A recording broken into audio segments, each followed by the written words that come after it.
hard in America. So what lessons did you learn about aggressive tactics in debating?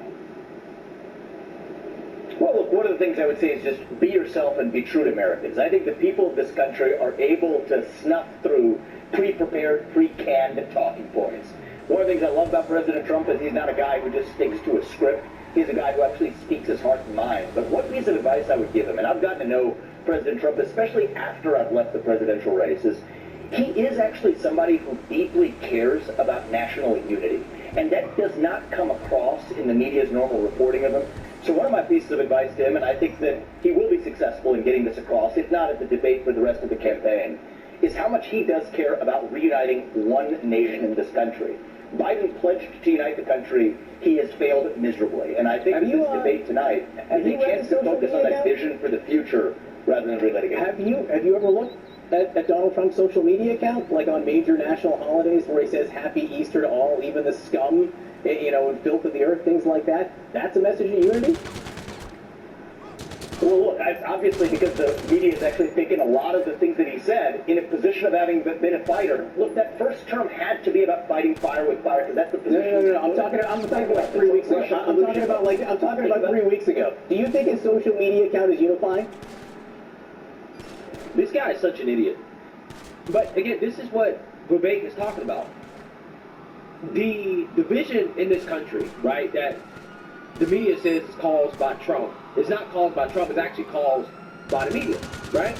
Because this guy doesn't actually read what Trump said on Easter and on Christmas as well too, in which when Trump talks about other people, he doesn't smear the American people, right? He doesn't talk about Democrat Party voters, okay? Trump is not that stupid, okay? At least he's not as stupid as Joe Biden, who actually does smear the American people, right? He smears conservatives as racist, as wanting Jim Crow, okay, as extremists, as domestic terrorists. These are things that Biden has said, and that's why this country has not unified under Biden, because Biden and the Democrats, they're not interested in unity, okay?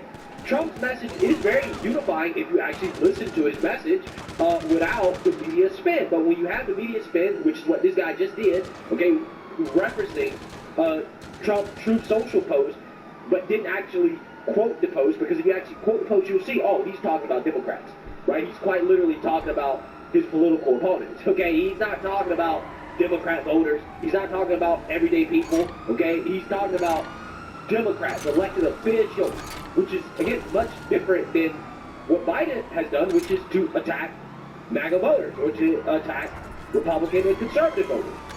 Again, these people are such hacks, man, and they show you every time how biased they are. This guy has no smoke. He's never asked any Democrat, hey, are you concerned about how divisive Joe Biden is? The fact that this country is more divided than it's ever been, even though Trump is not in the White House, even though we spent 4 years telling the country that the country is divided because of Trump. Even though when Trump left, the country got much worse in a lot of key areas. Again, it's amazing.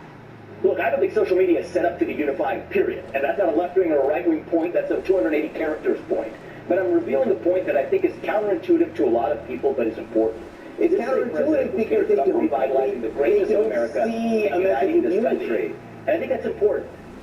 Okay. Well, look, I think that that's a big part of what the debate provides an opportunity for, is so much of what the public gets, and this is what I learned through the presidential campaign. I think it's a sad feature of American democracy today.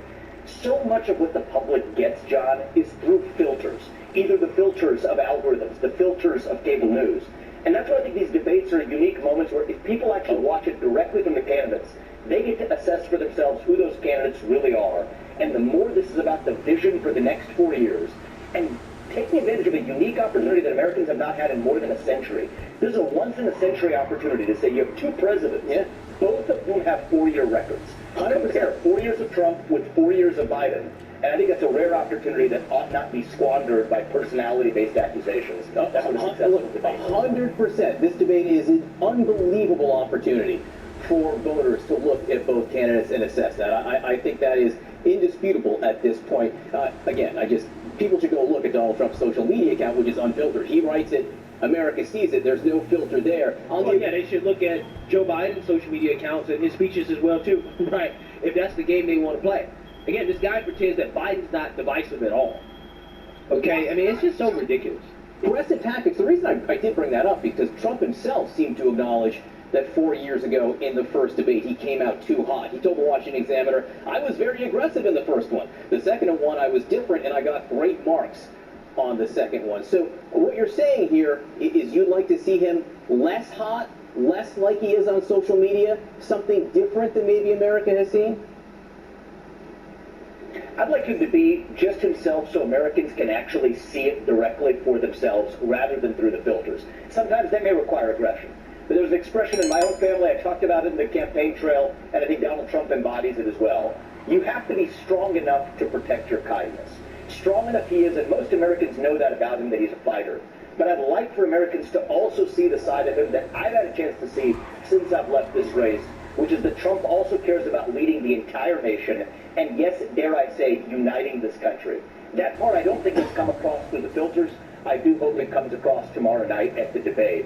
And the reality is this, the last debate, let's talk about a lot of the things that happened. This is last time around during COVID. There were claims that Biden made that he had no involvement in his son's dealings. We were in an era of social media censorship. We were in an era where the Hunter Biden laptop story was suppressed on the eve of the last election. I hope everybody has learned those lessons of the past to say that, you know what, we're not going the way of censorship this time around. We're not going the way of distorting the information the public gets. This time around, as a country, let's learn from our mistakes of the past. Give the information to the voters so they're able to make their own decisions. And one of the things I really worry about for the country right now, John, is this. I think it's a very real, possible scenario, is that Biden's coming in, you talk about coming in hot, probably going to call Trump a convicted felon. Well, let's play this out. A lot of legal experts believe this is going to be overturned on appeal or by the Supreme Court. And I worry about a scenario where, God forbid, we have another election, if Biden won it by a narrow margin and then the Supreme Court overturns it after the fact, and we know that actually affected the views of voters, I worry about this country. That's even worse than the suppression of the Hunter Biden story on the eve of the last election.